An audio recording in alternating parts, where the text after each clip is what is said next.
Salut à tous, c'est Aya, j'espère que tous très bien. Donc enfin c'est la fin de la trêve internationale. Donc moi personnellement, pour faire une petite parenthèse, j'étais pas forcément d'accord de faire une trêve dès maintenant alors que la saison vient juste de commencer. Mais enfin on retrouve l'Olympique Lyonnais ce week-end face au RC Lens. Donc aujourd'hui on va faire un petit bilan de tout ce qui s'est passé de l'OL concernant cette semaine. Donc voilà, ça fait quand même une semaine et demie qu'il n'y a pas eu de match. Donc on va voir un petit peu toute l'actu concernant l'OL, un peu les internationaux lyonnais, qu'est-ce qu'ils ont pu faire avec leur pays, l'actu mercato, la conférence de presse de John Textor. On va un peu résumer tout ça, toute l'actu mercato OL et tout l'actu OL de manière générale dans cette vidéo. Donc la vidéo assez tranquille, on va pas se cacher, et sans plus tarder n'hésitez pas à vous abonner et à liker. Et sur ce, je vous dis à tous bonne vidéo à tous Donc voilà, on va déjà commencer par les stats un peu de ce qu'ils ont pu faire nos internationaux. Donc on sait que Malik Fofana a joué un match contre le Kazakhstan U21 avec la Belgique U21 avec une victoire 3-0, donc victoire assez facile quand même. Donc on sait que Malik Fofana a bien entendu été titulaire, donc lui c'est un crack, il est vraiment vu comme étant un grand crack, un grand prospect côté belge. Donc ça c'est vraiment prometteur, c'est vraiment intéressant encore une fois. Donc là il a un peu joué dans un poste de buteur, donc c'est pas son poste auquel il joue à l'OL, mais on voit qu'il est plutôt polyvalent et on voit surtout qu'il a pu faire une passe D dans ce match là. Donc clairement c'est encore une fois très intéressant, et pour moi ça c'est un point intéressant, comme quoi Malik Fofana a confirmé entre guillemets sa sélection avec la Belgique là récemment. Ensuite on a eu bien sûr le Sénégal avec bien sûr Niakhaté qui a joué son match titulaire indiscutable du coup face au Burundi, il me semble que c'est le Burundi, et contre le Burkina Faso. Est-ce qu'il a été titulaire? On va voir un petit peu tout ça. Il n'a pas été titulaire, mais en tout cas il a eu une titularisation. Ça montre encore une fois que c'est un joueur qui commence à monter en puissance avec l'équipe du Sénégal. On sait qu'il y a pas mal de concurrence à ce poste là également au Sénégal, avec Koulibaly, avec Mikayil Faye, avec des Abdoulaye Seck. Donc franchement pour moi c'est déjà intéressant le fait qu'il ait été comptabilisé comme étant titulaire face au Burundi. Il a été intéressant, et pour moi franchement c'est vraiment intéressant. Il a déjà eu beaucoup de temps de jeu cette saison avec le Sénégal, donc franchement ça c'est vraiment un point important, comme quoi ça montre que Niakhaté c'est vraiment un joueur confirmé international titulaire avec l'OL, et ça c'est vraiment un point qui est plutôt positif. Ensuite on a bien sûr la Croatie, comme quoi Douye Çelitakar a été titulaire indiscutable avec la Croatie aux côtés de Gvardiol et de Soutalo. Donc ça là vraiment j'ai repéré un point important, c'est le fait que la Croatie joue exactement le même dispositif que l'Olympique Lyonnais en 3-5-2, et pour moi ça montre encore une fois, ça aide encore une fois Çelitakar à s'habituer à une défense à 3. Certes ses coéquipiers c'est pas Mata et Niakhaté en Croatie, mais au moins on voit qu'il s'habitue à être centre au milieu justement de cette défense à 3, que voilà c'est un peu une défense intéressante et qui commence à prendre ses repères dans cette défense. Et pour moi déjà on va dire que ça apporte un petit peu un point par rapport à d'habitude avec l'Olympique Lyonnais. Il s'habitue un petit peu à jouer dans ce dispositif, et pour moi ça peut déjà apporter des points et avantager lorsqu'il va jouer avec l'OL. Donc déjà on sait qu'il est titulaire indiscutable, et que voilà avant qu'il rejoigne l'OL, déjà il joue même pas avec la Croatie, il était même plus appelé avec la Croatie. Donc ça c'est un point important, ça montre encore une fois que voilà c'est un joueur qui commence à prendre de l'ampleur avec la Croatie. La Croatie c'est pas une équipe à sous-estimer, il y a quand même des joueurs intéressants, des Petkovic, des Kovacic, des Modric, des Livakovic, des Gvardiol. Donc franchement ça c'est une équipe vraiment très très bonne avec des joueurs sur le banc, Pasalic, Kramaric, Perisic. Donc clairement franchement pour moi ça c'est un point intéressant, le fait que Çelitakar soit titulaire, donc ça c'est également très propre. Et enfin on finit avec l'Algérie, comme quoi Benrahma a également joué avec l'équipe d'Algérie. Donc là je sais pas s'il a été titulaire, donc voilà il a été titulaire face à la Guinée équatoriale, donc il a pas marqué, donc je sais pas vraiment, son entrée a été plutôt intéressante. Encore une fois on sait que lui c'est un peu compliqué avec l'OL puisque ces derniers temps il a pas vraiment joué, c'est un joueur qui a été un peu décevant avec l'OL, mais là voilà encore une fois il a pas été énorme non plus, il a été moyen on va dire. Et contre le Libéria également il a été titulaire il me semble aussi, voilà sur le côté gauche en tant que numéro 9, et pareil en 3-5-2. donc ça c'est important également le fait qu'il s'habitue dans ce dispositif. Après je pense qu'à l'OL il jouera pas buteur non plus, on a des Miko Tadze, des Orban, des Lacazette, des Zaha qui sont déjà plus intéressants à ce poste là que lui, mais quand même je pense que ça peut l'aider également à s'habituer à ce dispositif, et pourquoi pas gagner des points lorsqu'il va revenir avec l'OL potentiellement, parce que lui malheureusement c'est un peu compliqué, c'est un joueur qu'on aime de bon cœur etc, mais sur le terrain c'est un peu décevant, c'est un peu compliqué, ça fait 3 mois qu'il est vraiment dégueulasse. Donc franchement j'espère qu'il va se réhabituer avec l'OL, surtout que Malik Fofana est vraiment très très bon, il marque des points petit à petit et il commence surtout à être titulaire. En plus il y a Zaha également concurrence, donc franchement ça va être très très compliqué pour lui de retrouver sa place de titulaire indiscutable à l'OL, mais je pense que vraiment ça peut l'aider déjà avec les matchs avec l'Algérie à s'habituer au dispositif dispositif du 3-5-2. Et voilà, on a fini un peu le bilan de la trêve internationale. Globalement, Chalet Takar, Niakate et Malik Fofana ont vraiment été intéressants, mais Benrahma c'était un peu compliqué. Il a eu du temps de jeu, mais il n'a pas été impressionnant non plus. On passe maintenant à l'actu lyonnaise de manière globale de ce qui s'est passé ces derniers temps. On va bien sûr s'intéresser à Gonarea, donc n'hésitez pas à aller les follow sur X. Donc voilà, on a pris récemment bien sûr la plus grosse nouvelle qu'on ait pu voir selon la presse grecque et bien sûr Fabrizio Romano qu'on va voir juste après. Le PAOK serait parvenu à finaliser le transfert de Dejan Lovren avant la fin du mercato. L'ancien des Reds devrait s'engager pour 2 saisons avec le club grec. Je suis vraiment très contente de cette information là. Donc voilà, pour que vous soyez un peu sûr, voilà, Fabrizio Romano l'a dit de base, donc franchement je suis très contente. Donc voilà, l'OL et le club grec ont commencé à s'échanger les documents nécessaires au transfert ce soir. Donc vraiment je suis vraiment contente de ce transfert là, parce qu'on sait que c'était un lofter, c'était un joueur qui avait un énorme salaire à l'OL, l'un des plus gros salaires de l'OL, un joueur qui ne jouait quasiment jamais, qui était décevant, qui n'avait plus de forme physique. Bref, on va dire que c'était un plot, c'était un joueur comme ça qui prenait du salaire alors qu'il jouait même pas, et là enfin il va trouver une porte de sortie. Je suis vraiment très contente encore une fois. Le prix du transfert n'a pas fuité, peut-être que ce sera librement, peut-être 500 000 euros, peut-être 2 euros, on sait pas, mais en tout cas dans tous les cas il quitte le club et le plus important c'est de se débarrasser et de libérer un peu de masse salariale. Là je suis vraiment contente encore une fois. Enfin à la fin du mercato on l'a pas vu partir, on était tous déçus, mais là enfin il trouve une porte de sortie. Merci au PAOK, merci beaucoup, parce que franchement là on n'en pouvait plus, un joueur comme ça, lofter, qui vraiment n'apportait rien à l'OL. Donc franchement je suis vraiment contente sur le fait qu'il quitte le club. Ensuite on a eu d'autres news également, comme quoi Cherki avait refusé une offre de la part de Galatasaray. Après on sait qu'il a refusé le PSG, on sait que Dortmund ne voulait pas de lui, il a refusé Fulham, donc pourquoi accepter Galatasaray sans manquer de respect? Après Galatasaray c'est un club qui avait beaucoup d'ambition, mais quand même je pense que lui vu son agent, vu ses envies, je pense que lui il vise le Real Madrid, il vise des grands clubs comme ça, donc franchement voilà, je pense que ça m'étonne pas trop. Également on a eu une conférence de presse de John Textor, mais on en reparlera juste après également. Malik Fofana également titulaire, comme on en a parlé également, qui a été vraiment bon. Également on a appris qu'un ancien lyonnais, bon ça vous intéresse pas forcément, mais Youssouf Koné s'est engagé librement avec la JS Kabylie en Algérie. Donc voilà, en 2019 il jouait encore avec l'OL, il avait rejoint le LOSC, et là depuis il a rejoint la JS Kabylie. Également à l'académie, l'attaquant Emerson Pedro Vanga 2006 qui avait rejoint l'OL en 2018 s'est engagé avec Feyenoord pour une saison plus une saison en option. Il s'était vu proposer un contrat stagiaire par l'OL mais avait refusé celui-ci. Il était ainsi libre de tout contrat, donc la pépite on l'a lâché librement comme ça. J'espère que c'était pas une énorme pépite pour le lâcher librement, c'est que vraiment c'était pas une pépite intergénérationnelle, mais en tout cas une pépite, l'un des nôtres est parti librement, donc j'espère qu'il va quand même réussir à faire une autre, qu'il va réussir à s'imposer, etc. Mais en tout cas je suis un peu dégoûté du fait qu'on lâche des pépites comme ça librement. Et voilà, le premier but avec la France U18 pour Enzo Molébé ce soir face à l'Angleterre. Donc voilà, d'un certain Alejandro Gomez Rodriguez. Donc voilà, Enzo Molébé a marqué son premier but avec l'équipe de France U18. Encore une fois, cette pépite, ce buteur est vraiment c'est vraiment un buteur de fou furieux qui a un potentiel de fou. Donc j'ai vraiment hâte de le voir sous le maillot lyonnais, parce que franchement ce qu'il a proposé à la pré-saison et là ce qu'il fait avec l'équipe de France U18, je suis vraiment très contente. Donc quand on voit à peu près le but, on voit que c'est un but plutôt intéressant. Et également Antoine Griezmann, à propos de Lyon, c'est vraiment une ville particulière, un stade particulier, rejoint l'OL, hein. Non, je rigole, mais voilà, il dit un truc comme ça. Mikotadze qui a reçu son titre de meilleur buteur de l'Euro, donc encore une fois une belle stat. Encore une fois également, j'en ai pas parlé, mais à la trêve internationale, Mikotadze a également joué avec la Géorgie. Il a vraiment été intéressant, il a marqué un but, donc ça c'est également un point intéressant, bien entendu. Victoire de la Géorgie face à la République tchèque, buteur Mikotadze, donc franchement c'est un point intéressant. Frio, on a appris qu'elle a été virée également 6 mois après son arrivée. Le directeur sportif lyonnais va être démis de ses fonctions. L'OL devrait se réorganiser dans les prochaines semaines s'il n'est pas certain que le poste de Frio soit comblé dans l'immédiat. Donc on en reparlera juste après dans la conférence de presse de John Textor. Mais en tout cas le directeur sportif a quitté le club, devrait quitter le club. Donc voilà, et voilà, c'était un peu toutes les news qu'on a appris concernant l'OL. Voilà, c'était un peu tout. Et également la liste de l'Europa, on l'a récemment appris, quelques absents pour l'Europa. Anthony Lopez, Lovren et Akwaku ne sont pas inscrits par l'OL pour disputer l'Europa League. Jaren Cherki est quant à lui passé dans la liste B, celle des joueurs formés au club. Donc on sait que 3 Lovren déjà qui devraient quitter le club normalement, Akwaku et Lopez ne sont pas listés. Donc heureusement, ça montre encore une fois une preuve potentielle qu'il pourrait quitter le club très bientôt. Et Cherki lui dans la liste B, mais ça veut dire qu'il peut jouer l'Europa League. La liste B en fait c'est la liste des joueurs formés au club. Donc en fait les joueurs formés au club, on n'a pas besoin de les inscrire dans la liste A, c'est des joueurs qui peuvent jouer l'Europa League, il n'y a aucun problème. Donc ça, c'est également un point intéressant.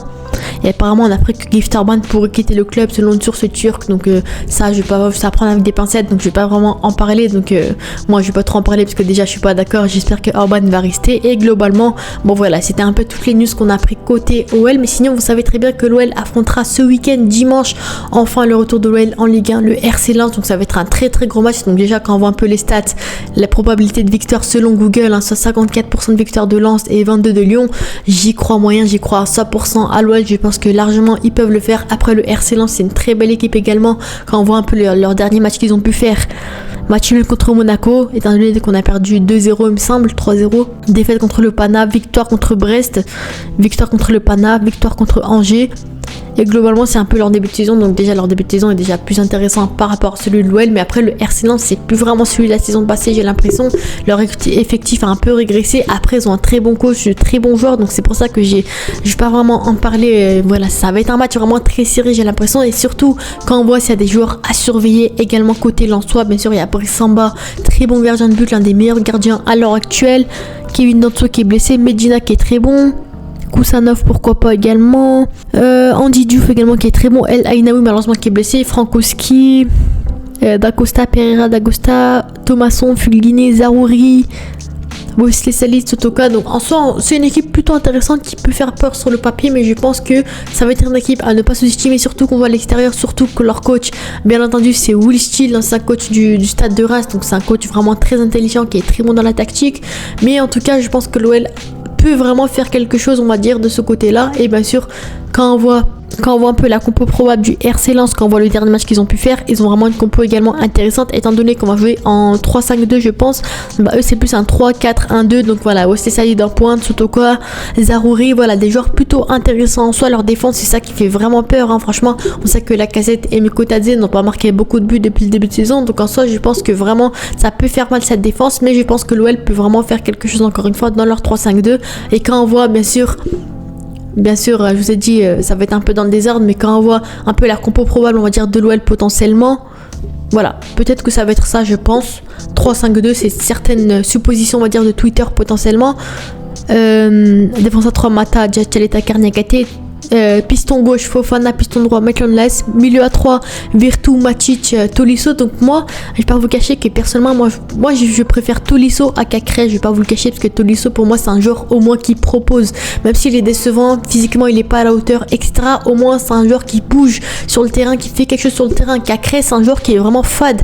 Il fait rien, il est au milieu, il touche des ballons, il fait des passes. Voilà, il se casse pas la tête, il a un ballon, il fait une passe à côté. Voilà, il se casse pas la tête. C'est un joueur qui est vraiment médiocre, alors que Tolisso, certes il fait des erreurs, certes c'est un joueur qui n'est pas à la hauteur physiquement, mais au moins il propose des choses. Et en pointe, Lacazette, Mikotadze, donc c'est un peu la compo basique entre guillemets qu'on pourrait retrouver côté lyonnais, parce que voilà, c'est un peu une compo auquel on est habitué, sur laquelle on a beaucoup vu. Virtu, après c'est un joueur que ça fait longtemps qu'il n'a pas joué, etc. Mais je pense que vraiment il sera déjà prêt pour jouer titulaire à l'OL. Fofana, piston gauche, donc c'est un peu une compo à laquelle on est habitué. Et bien sûr cette petite compo proposée par Julien Legault, donc n'hésitez pas à aller le follow justement sur Twitter ou sur YouTube. Mais lui il propose voilà un 3-5-2 pareil, mais cette fois-ci Tagliafico, piston gauche, milieu, voilà pareil. Et en attaque il propose ça à la place de Mikotadze. Donc pour moi, je sais pas si c'est une très bonne idée de mettre Tagliafico dès maintenant titulaire, parce que Abner, certes, il a été plutôt intéressant, il n'a pas été rayonnant non plus en ce début de saison, mais je pense qu'il peut assurer ce rôle-là de piston gauche potentiellement, ou même mettre Malik Fofana qui peut être bien plus intéressant également, qui peut être bien plus dangereux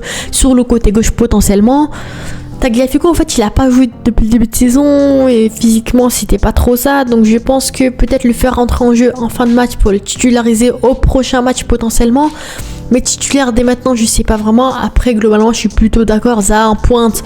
Ouais, bon, il y a Mikotadze qui était également intéressant sur les premiers matchs. Après, Zaha, je pense qu'il voudra être titulaire indiscutable, parce que vu le niveau qu'il propose, vu la catégorie du joueur, c'est un joueur confirmé, titulaire indiscutable de base, etc. Donc, je pense qu'il sera forcément titulaire un moment ou un autre quelque part, que ce soit piston gauche, soit buteur. Donc, je pense que vraiment, ça va être la compo la plus objective. J'ai l'impression, je pense que ça peut être vraiment une très bonne compo, encore une fois. Et je pense que ça peut faire mal, on va dire, face au RC Lens. Mais sinon, mis à part ça, dites-moi vos avis en commentaire sur la compo. À mon avis, je pense que je suis quasiment d'accord dans tous les postes, sauf piston gauche et buteur, soit Mikotadze, soit Zaha, et piston gauche, soit Tagliafico, soit Abner, soit Fofana potentiellement. potentiellement. Et bien sûr, je voulais finir avec bien sûr la conférence de presse qui a été donnée par John Textor. Donc déjà, je voulais parler du fait que la traductrice, franchement, merci pour l'effort, merci pour tout, mais je pense que vraiment, faut investir sur un traducteur. J'ai quasiment rien compris. En plus, elle-même, elle comprenait quasiment rien à ce que disait John Textor. Elle n'arrivait pas à traduire, etc. Donc franchement, c'était un peu horrible, sans manquer de respect. Franchement, merci beaucoup traductrice, mais ça a été vraiment compliqué pour nos oreilles,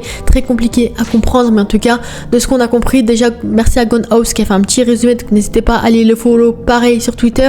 Donc voilà, résumé de la conférence de presse de John Textor en fin d'après-midi. L'objectif de vente a été atteint, mais pas celui de transfert. Bon, moi déjà je dirais l'inverse, parce que transfert, on a eu beaucoup de transferts, ça n'a pas été, et on n'a pas acheté les meilleurs joueurs, etc. C'est un peu mitigé, etc. Mais je pense que sur les ventes, on aurait pu bien mieux faire. Cherki à vendre, Lopez à vendre, Lovren même s'il est sur le départ, Akwaku, Florent Sanchez, des joueurs comme ça indésirables qui ne sont même pas partis. Donc déjà vente pour moi c'est vraiment pas atteint. David Friot a été démis de ses fonctions car il n'avait pas le profil recherché par l'OL. Pas d'autre explication à cause de la procédure en cours. Donc je suis un peu dégoûtée du fait qu'il n'ait pas plus parlé. Après c'est compréhensible le fait que David Friot n'est toujours pas viré, donc c'est normal qu'il en parle pas vraiment. Mais voilà, à voir un petit peu, mais ce dossier est un peu bizarre, on va pas se le cacher. Everton sera acheté au nom de John Textor et non d'Eagle Group. Cela veut dire qu'il n'y aura aucun impact financier, seulement des collaborations. Donc moi, on va dire que je suis un peu dégoûtée mais un peu contente à la fois, parce que pour moi je suis contente sur le fait que Everton ne soit pas acheté au nom de Eagle Group.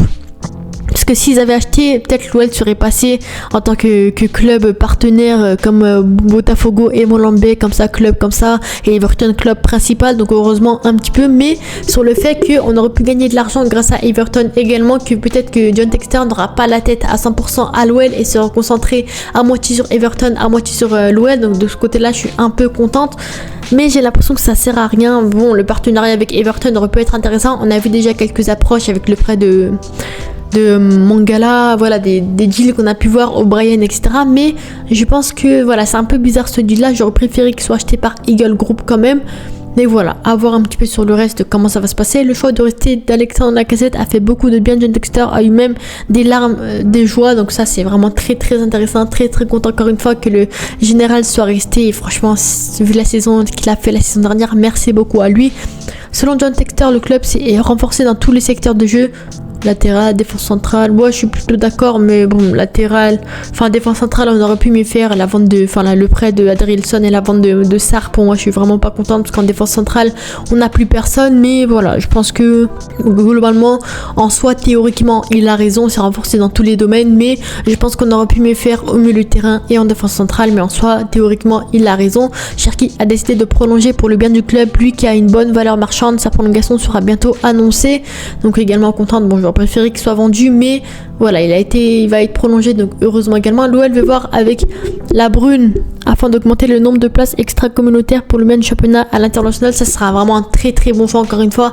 Très contente encore une fois franchement ça, pour moi ça peut être vraiment un bon choix encore une fois, parce que les places extra-communautaires, surtout qu'on a un partenariat avec Botafogo, qui veut dire Botafogo veut dire beaucoup de Brésiliens, donc on va dire les Almada, les Lucien Riquet, les Adrielson, déjà ça nous fera 3 places extra-communautaires. Donc franchement pour moi il faut vraiment faire quelque chose là-dessus, parce que malheureusement à mon avis ça va être compliqué d'attirer tous les Brésiliens qu'on trouve côté Botafogo, mais en tout cas je pense que ça peut être également intéressant. L'objectif de cette saison est de finir en Ligue des Champions, ça va être très compliqué, mais j'y crois également si vraiment on fait une très belle saison encore une fois.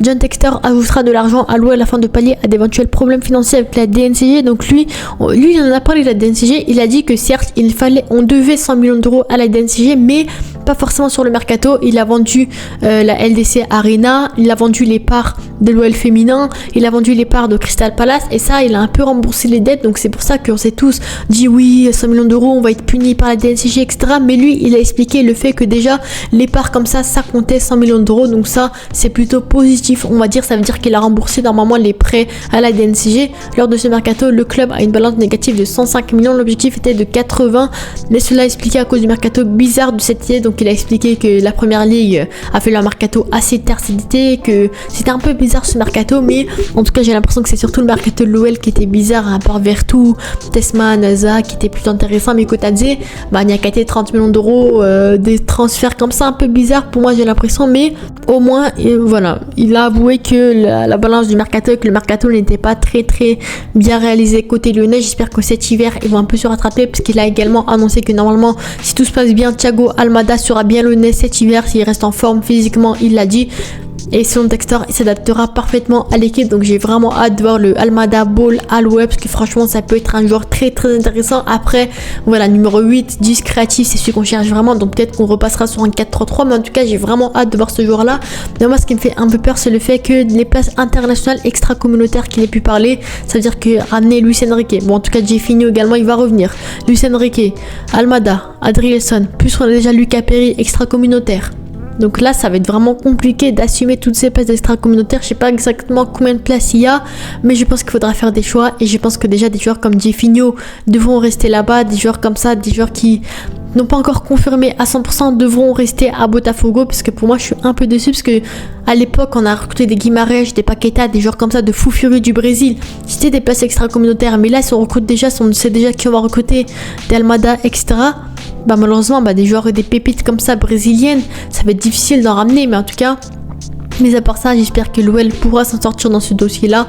En tout cas, c'était un peu toute l'actu lyonnaise. Dites-moi vous avez en commentaire vos pronostics. À mon avis, mon pronostic Monaco, Lens, Lyon. Je pense que Lyon peut gagner ce match-là. Ça va être très serré et très compliqué encore une fois. Peut-être 2-1, je pense, côté lyonnais. Parce que je pense que l'OL peut le faire. Surtout si le général est en forme. Encore une fois, si Za est bon. Si tous les joueurs sont bons. Si la défense est solide. Mais en tout cas, je pense que l'OL peut le faire. Encore une fois, ça y est, on est dans une bonne lancée. En plus, Textor l'a annoncé cette saison. C'est pour battre le PSG. Il l'avait dit, bon, ça va être compliqué, hein. Mais il a dit que l'OL était prêt cette fois-ci à partir de maintenant. Donc franchement, j'ai hâte de voir ça. J'ai hâte de voir ce que Pierre Sage nous prépare. J'espère que vraiment l'OL jouera sur un 3-5-2 potentiellement comme ça a marché contre Strasbourg. Donc voilà, je pense que l'OL gagnera ce match-là 2-1. Dites vos avis en commentaire. Sur ce, on dit à la prochaine. N'hésitez pas à vous abonner et à liker. Et on dit à la prochaine. Ciao.